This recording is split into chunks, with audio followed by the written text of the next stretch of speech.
Chris Level here with another edition of Pirate Talk. Chip Darden to my left, as always, and Colton Coons taking care of us behind the camera. Man, you return an opening kickoff on a Friday night and a home game, and the place is going nuts. It's homecoming. That's probably can't draw that up any better, but that's exactly what happened, and you carried it all the way to halftime. Yeah, that was ideal. One of the things, obviously, when number 3 gets the ball in his hands in space, it's Michael Deaver. Good things tend to happen. So that was nice there. But also our kick return team, a big emphasis on our kick return team. We thought the last couple of weeks maybe we hadn't done as well as we would like on that unit, and so Coach Hooper is in charge of that group, and we really emphasized it and worked on it. So it was nice to see a little payoff right off the bat, and kind of some of the things that we saw on film that we needed to improve on, we did, and just really good start to the game, obviously, and it like you said, it carried over. It wasn't just a momentum, and you get this big high, and you got adrenaline going, everybody's excited, and then you got the letdown. We were able to continue it, which was nice to see. When's the last time you had a 42-point half in a district game? Yeah, I'd have to think of what. I mean, that a first? We had, like, I think one year we played Plainview maybe in 21. But we had something kind of similar to that, but it doesn't happen often. This is rare. Yes. Yeah, I mean, very rare. Yeah, some non-district games, or even some of the playoff games, depending on who you get matched up with, where you just kind of, it's just lopsided. But these district games like this are rare. You go to 42-3 at half, man, and I don't. What do you say to them at halftime? Well, are you talking to the guys that are about to come into the game, or kind of different. We are big on finding, like, always having something that we need to get better at. I mean, that's our approach as coaches all the time, and so we look at that. So we really look at it even in a game like that a lot's going well. We found some stuff on our down blocks, like, for instance, offensively, that we weren't doing real well. So, now, and I think we've talked about it on this show, but we can look at film at halftime. That's a new rule this year. And so we get to pull the film up in front of the kids, show kind of some stuff that we're doing wrong and that we need to improve on. But then it was pretty easy this week because we didn't think we performed very well in the second half the week before against Legacy. And so that was kind of the message, is we're going to finish this game. We're not going to limp to the finish line and kind of have a weird feeling when we get there after the game. And told the guys that after, when we got up, said this feels a little bit different than it did last week, even though the result is the same. It just felt like we played a lot better through the end of the game. So that was the message. That's what we talked about. And the expectation is the same across the board. You get in a game like that you have a big lead. We might not, have downfield shot plays. You might not run a trick play and things like that. But our expectations to go score, our expectations to get 3 and outs and get turnovers, and that's how we keep playing the game. So proud of how they did that. Yeah, and you had said something, I think, after that, Legacy game. Hey, man, a lot of the kids that played in that second half, this was their first real action.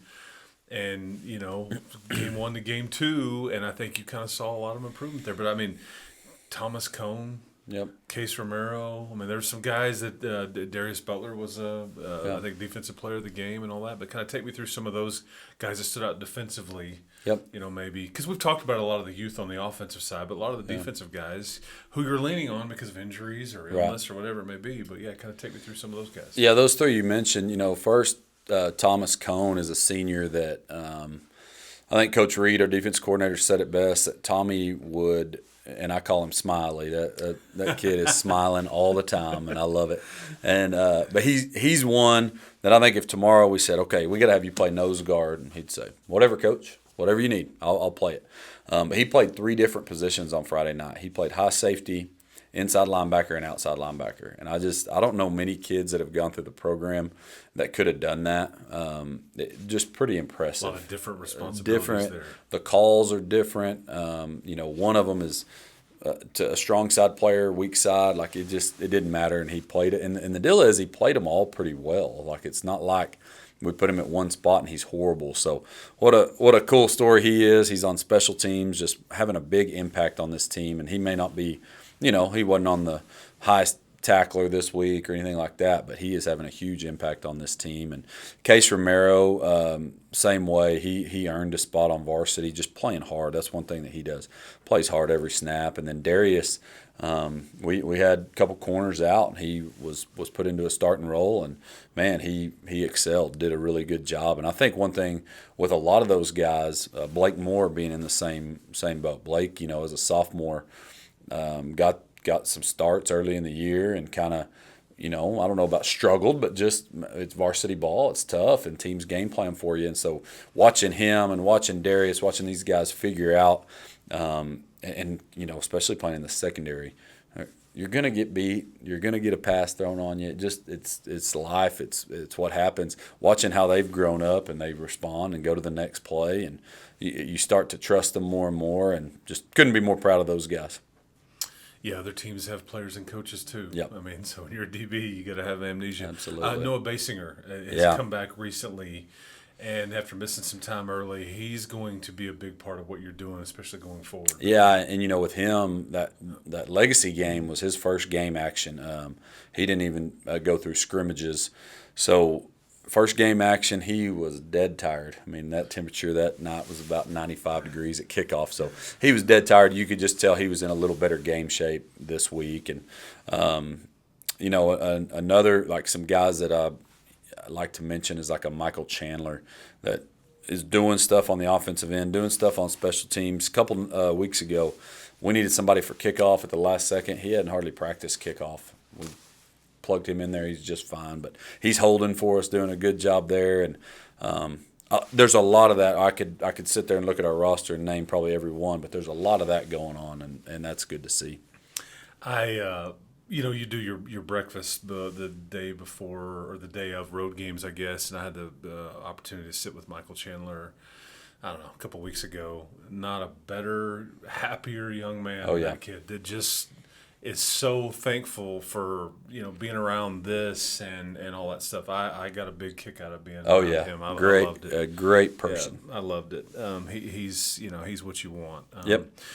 Okay, so it equals 42-10, and you improved to 3-0 in the district, which is the most important thing. And you don't have that many games left all of a sudden. Yeah, I know. I think it was 49-17, by the way, but that's okay. Was it? Yeah, I'm just fact checking you. It's okay. There you go. Yeah. I think I maybe had the halftime score or something. 49-17. That's why you looked at me crazy. I wrote it down wrong. Yeah. I wrote it down wrong.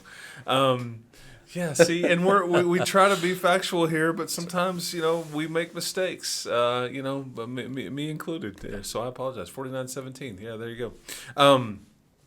But short week, okay, you've done this before.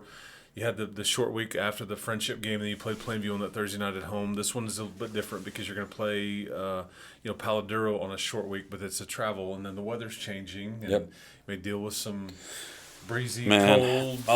I'll tell you, we needed the weather change, and I know everybody's got the same deal, but man, it's been hot, and maybe the kids are fine, but coaches are struggling with the heat. So it was nice to put on a long sleeve for practice, this week, and maybe for the game. But it is weird. You mentioned that 3 games left. Every year it seems like the season flies by, but I guess this year, with not having that open week until the end, it is really flying by. It seems like it wasn't a week ago that we were scrimmaging Odessa High here, and 3 games left. So I think what's neat right now, and the short week this time of year, I don't think the guys mind it at all.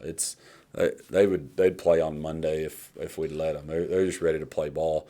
But I think what's neat right now is they've put themselves in a position to play for something, and we're 3-0. I don't know that 3 wins get you in. It doesn't mathematically. So they're playing for a playoff spot Thursday night, and I think that's something that's pretty cool this time of year to be in that boat. And I know there's a lot of teams and programs that would love to be in a situation to be playing for something, and so they've earned that, and I think they take pride in it. We've been fortunate around here to play in a lot of playoff games and to get into the playoffs a lot of years in a row, but they also don't take it for granted, and I think they know it's earned, and they've earned getting into this spot. So each game gets bigger from here on out.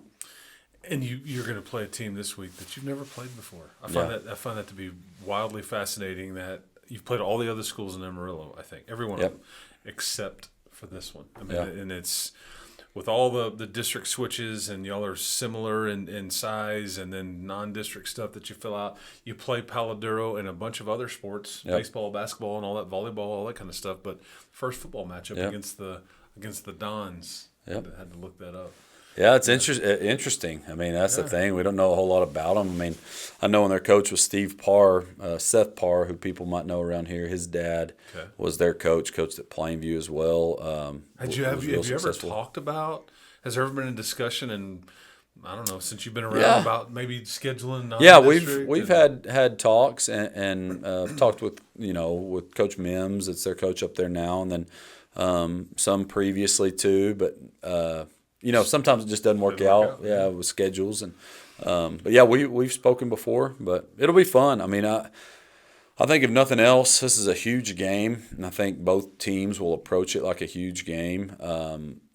But it's nice that there's not the bitter knowing everybody, knowing every detail about the other team. It's just two football teams that are good teams that want to win, and I think that'll make for a healthy matchup.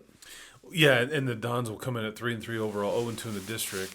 But I think the thing that sticks out is they've beaten Amarillo High, not easy to do ever, and then also beaten Amarillo Tascosa, which you guys have already seen, and you have a healthy respect for Coach Plunk's team up there too. So they've got those feathers in their cap this year, and they just ran into a bit of a buzzsaw on Abilene Wiley recently and all that stuff. But this can be maybe one of the better teams you've seen in the district to this point. I don't know if they will be, but maybe, especially at their stadium. Yeah, and that I think I mentioned it a second ago, but 2002 maybe was the last time they beat Amarillo High and Tascosa in the same season, and got Caprock too. So they're the Amarillo City champs.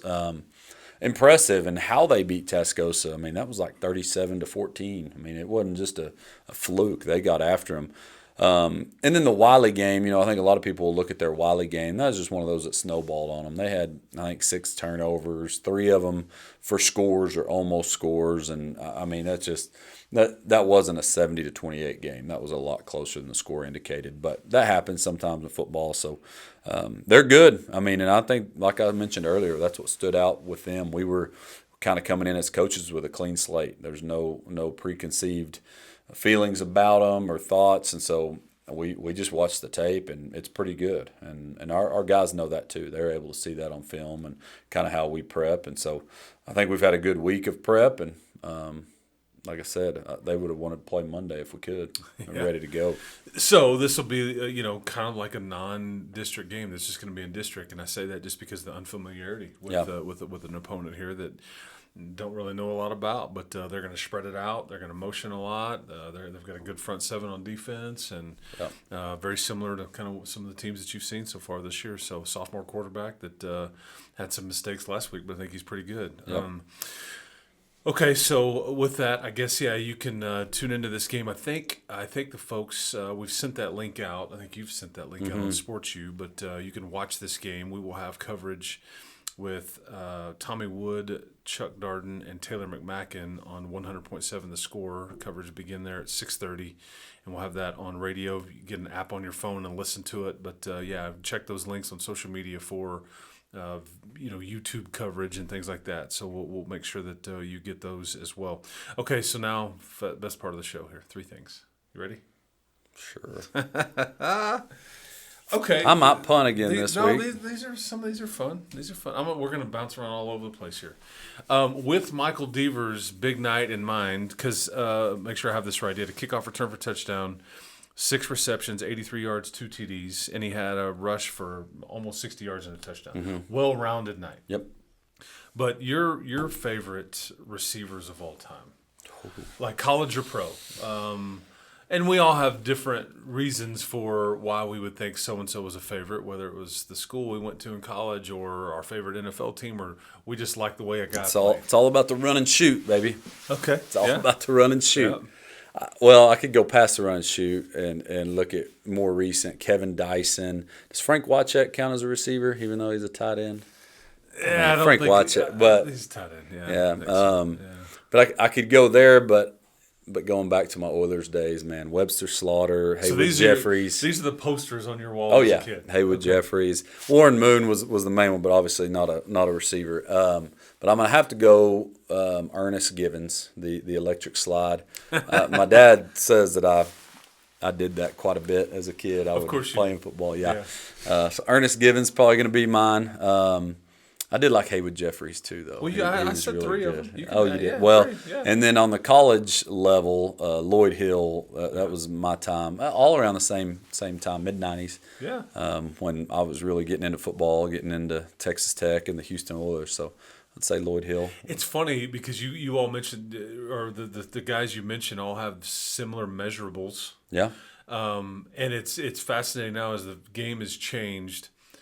Receivers look and are so different now. Yeah. Like, and they look different in that you could have a 6'5" guy, but you can also have the 5'9" guy. Yeah. And they're equally as dominating with whatever they're asked to do and all those things. But Michael's been fun to watch. But I was just curious what your kind of it's fun stuff. Because we've all got different dances, touchdown dances have come a long way since then too. Yes, they have. Well, because now you got props. Yeah, and like Icky Woods. I know. Shuffle. Yeah, man. Yeah, the Icky Shuffle was awesome. Absolutely. That's my era growing up right there. Yes. Okay. I know you're a big Dwight Yoakam fan. Post game, I want to know. Pre-game. I thought you always listened to it after a win. No, pre-game. Before the game. Yeah. So not after. Okay, my fault. Yeah. Well, I botched that too. So Go ahead. Keep going. Keep going. Mistakes. I swear that I thought you always listened to it after the game, especially after a win, but I screwed that up. Okay, well, it's kind of affected the question. That's why I'm like being so hard on myself here. It's good. 3 favorite pregame songs then that either you need to hear or you like hearing it over the speaker. I'm gonna have do you have some comment? Yeah, I'll take Dwight out of it, but okay. I'm gonna have Bulls on Parade. Rage Against the Machine is going to be somewhere on the playlist. Okay. And the guys probably get tired of that. We'll listen to that in the weight room on our game day lift. Okay. We'll listen to that. I would probably put so I've got a little bit that'll get me going like that. Yeah. Probably some rap song like a Dr. Dre. Okay. Or a Snoop. Yeah, because variety is the spice of life. Absolutely. You got to have a little mixture. And then I'm going to have right before real mellow, like a Jack Johnson. Okay. Something that just I like it. This is eases the mind. So I don't have a song there. Yeah. But no, that's good. Yeah. I wanted you to be able to convey the variety part because I knew I've been to your practices. I think your playlists are awesome. Yeah, we'll usually right close to game time is when it's more mellow. We gotta think clearly. Speaking of mellow, let's get to your softer side here. Let's get to your softer side. Okay, you've got kids. Mm-hmm. You've got a sweet wife and everything. We've all seen these. I want to know your 3 favorite animated movies. Anyway, I was going to say now that it's a political season, you hear about the mostly peaceful protest, whatever. She's a mostly sweet wife. No, she is. She's perfect. She's perfect. But we've all been to these movies with our kids whoever. That's the thing. There's a million of them. They're all great. You can ask me all these football questions and all this. Like I couldn't name you enough NFL players, but I can do some kids movies now. That's our life right now. And some of these are gold. Yeah. Yeah, but can you nail it down to 3? Oh yeah. Right now, Onward. Have you seen Onward? I have not. Oh, Onward's good. Yeah. Is it? Yeah. You is need it to Pixar see. or Disney or? Yeah, sure. One of the 2. Okay. Yeah. Okay. Yeah, I think it's a Disney. Encanto. Oh man, I'm 0 for 2 there. No. Yeah, man. Oh, these are great movies. Okay. And then I'd probably go with a classic after that. And probably just go Lion King. But no, like Toy Story or no. It's okay. Did you ever see Inside Out? Yeah, and Inside Out 2 is very popular in our house right now. Very, very meaningful. Yeah. Actually, I mean, I think that people maybe. Those are good too. Yeah, but I know. You need to see Onward. Onward's good. Okay. It's got a little adult humor in it. Up. You ever seen that one? I don't know that I've So seen that's Up. good, very emotional and like happy, sad, Yeah. all that stuff. Because there's this Aladdin, Lion King, Finding Yeah. Nemo. You can go on and on, but we've all seen most of yeah. these things. Yeah. Yep. And you've got famous actors And that are I've- voicing over, and some of those characters are just absolutely hysterical. I've got a daughter that can sing all the songs in all those movies too. And, if and we I needed see. to. I figured you were going to say Frozen on me because of Yeah, your sweet daughter. Yeah, I could you probably know quote the soundtrack. I can quote them. Yep. Yes, you can. Okay, and then last thing, what is your favorite post-game meals after a win? When all the stress is over, we got the result we wanted, and it's late at night, and this is my go-to. We driving home or am I at home? You a answer tough- it however you want. Yeah. I mean, I because don't- you're probably always going to hold All Subs Burrito a special place in Yeah, your I heart mean- from that instance. But Yeah, that's a good one. But I'm because usually that was a Lovejoy post-game meal on the way home. Yeah. that was the second meal on the way okay, home. That was sorry. like at 2 a.m. Sorry. I'm really not very hungry. Like in that moment, like I don't know, there's adrenaline, and sometimes I won't even eat. But Okay. am I allowed to mention a specific? Sure. Sharky's has burritos. Sharky's the place in Amarillo, so like tomorrow Okay. night that'll be something that we get. They're pretty good. Okay. Sharky's burritos. Very So I good. would- This is I would what we say, want. We yeah. came here for these tidbits. And then it's hard to beat chicken E. We get chicken E a lot of times in Wichita Falls, and it's hard to beat. okay. So Like I put like those two up there. Wings or No, chicken we just get strips. Yeah. Okay. Gravy or Coach Bacchus. sauce. Coach Bacchus gets his own order. It's the craziest thing you ever see. He'll get like 40 gizzards. I mean, it's like on the way home from Wichita Falls a couple weeks ago, I was like, "There's no way you'll eat all that." He certainly did. So there you go. dipping 'em in Learn anything? something about. I don't know. Okay. All right. Yeah. We've Learned something wasted- about Coach Bacchus. That's right. We sure did. He'll work it all off officiating right. basketball games. That's right. Yeah, that's right. That's right. Okay. Appreciate the time today. I appreciate Coach Darden for spending time with us as always for Colton Coons. Remember, 7 o'clock, Dick Bivens Stadium, Thursday night, Amarillo Palo Duro, district game number 4. Pregame coverage starts at 6:30 on 100.7 The Score. We'll talk to you next time.